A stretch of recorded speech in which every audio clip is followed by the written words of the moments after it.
ایک لمبی حدیث مبارکہ ہے کہ کچھ بندے، 3 بندے تھے، وہ جا رہے تھے، جاتے جاتے کہیں پہاڑ کے قریب پہنچے تو وہاں طوفان آ گیا۔ طوفان کے اندر یہ پریشان ہوئے ابھی کہاں جائیں۔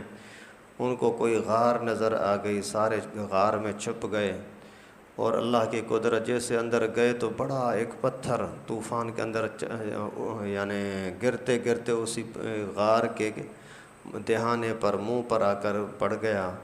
ابھی انہوں نے بڑا زور لگایا نکالنے کا، لیکن وہ نکل نہیں رہا تھا، ان کو راستہ نہیں مل رہا تھا۔ پھر پریشان ہو کر کے بولے کہ ابھی تو مرنے کے سوا اور کوئی راستہ نہیں ہے۔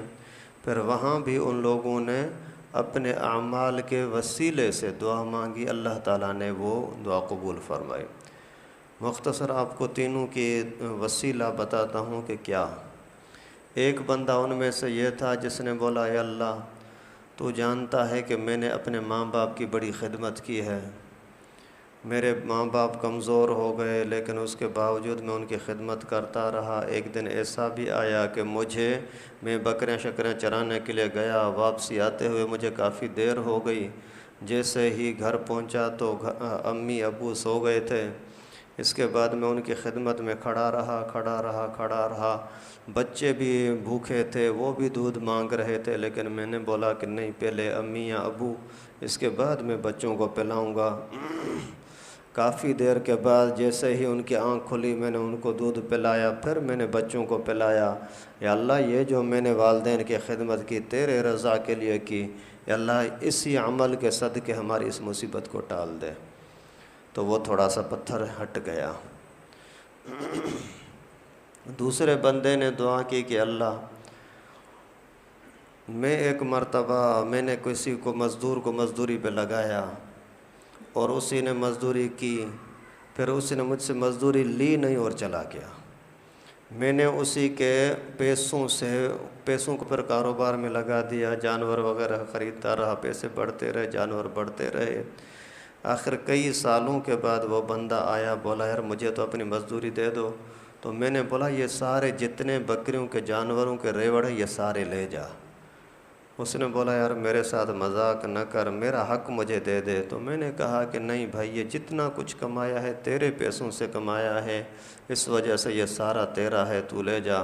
وہ نہیں لے رہا تھا، لیکن اے اللہ میں نے تیری رضا کی خاطر سارا اسی کو دے دیا، میرے اسی نیک عمل کے صدقے وسیلے ہماری اس مصیبت کو ٹال دے۔ تھوڑا سا پتھر اور بھی ہٹ گیا۔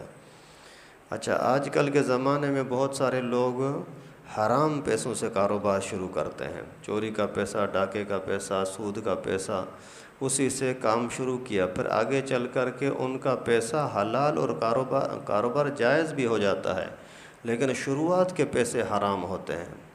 ابھی کیا اس کے بعد والے صحیح کاروبار کے پیسے وہ جائز ہیں یا ناجائز ہیں؟ 2 لاکھ روپے کسی نے رشوت کے لیے چوری کیے، ڈاکہ لگایا، پھر اسی سے دکانداری شروع کر دی، مثال کے طور پر کپڑے کی، راشن کی۔ شروعات تو غلط تھی، ابھی کام صحیح ہے، تو اس کی بعد والی آمدنی حلال ہے یا حرام ہے؟ تو اسی کے بارے میں فتویٰ یہی ہے کہ جتنا پیسہ اس نے ناجائز لگایا تھا وہ سارا پیسہ جب تک صدقہ نہیں کرے گا تب تک سارا کاروبار حرام ہے، لیکن جب تک وہ اگر کر دیا اتنا پیسہ صدقہ کر دیا، اللہ کے نام پر مالکوں کو دے دیا، یا پھر اللہ کے نام پر ان لوگوں کے لیے ایصال ثواب کی خاطر دے دیے، تو پھر یہ اس کے لیے آئندہ کے لیے کاروبار حلال ہو سکتا ہے۔ اچھا، تیسرا بندہ وہ تھا جس نے بولا اے اللہ،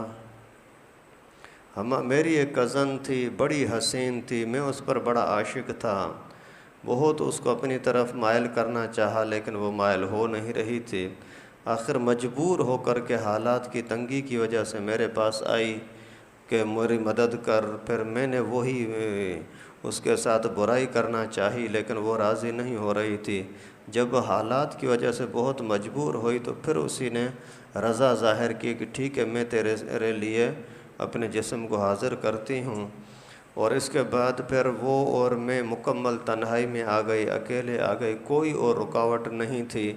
اور اے اللہ، اس ٹائم پر اسی نے مجھے بولا کہ اللہ کا خوف کر، اے اللہ تو جانتا ہے میں نے تیری وجہ سے، تیرے خوف کی وجہ سے کوئی رکاوٹ نہیں تھی، اسی نے بھی اپنا جسم میرے حوالے کیا تھا لیکن پھر بھی میں نے اس کو چھوڑ دیا، اے اللہ میرے اس عمل کی وجہ سے ہماری اس مصیبت کو ٹال دے، تو وہ پتھر ہٹ گیا۔